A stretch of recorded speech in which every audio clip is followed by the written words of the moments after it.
आज माननीय आमदार गणपत गायकवाड आणि मंत्री रवींद्र चव्हाण साहेब यांच्या प्रयत्नांनी श्री मलंग रोडला 102 कोटी 25 लाखाचे जे निधी उपलब्ध झालेले आहे त्याचे आज इथे भूमिपूजन रस्त्यांचे भूमिपूजन केलेले आहे आणि नागरिकांना जे वचन दिलेले होते ते आज वचनपूर्ती आम्ही पूर्ण केलेली आहे।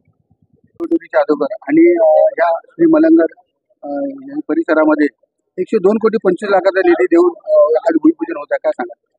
नाही, गेले अनेक वर्षापासून गेले 10 वर्षापासून आमदार गणपत गायकवाडच्या प्रयत्नाने करोडो रुपयाचा निधी ह्या मलंगड परिसरात झाले। आता फक्त 10 गावांचाच 102 कोटी 25 लाखाचा हा निधी आता फक्त आहे। याच्या अगोदरही बऱ्याचशा कोटी रुपयांचा निधी देऊन भरपूर कामं या ठिकाणी आमदार गणपत गायकवाडने केलेलं आहे। येणाऱ्या विधानसभा निवडणुकीमध्ये हे त्यांचं पहिलं पाऊल आहे। त्यांच्या सौभाग्यवती सुलभाताई ह्या सुद्धा या ठिकाणी पूर्ण परिसरामध्ये फिरत आहेत आणि अनेक कोटी रुपयांची कामं या मतदारसंघात त्यांनी केलेली आहेत।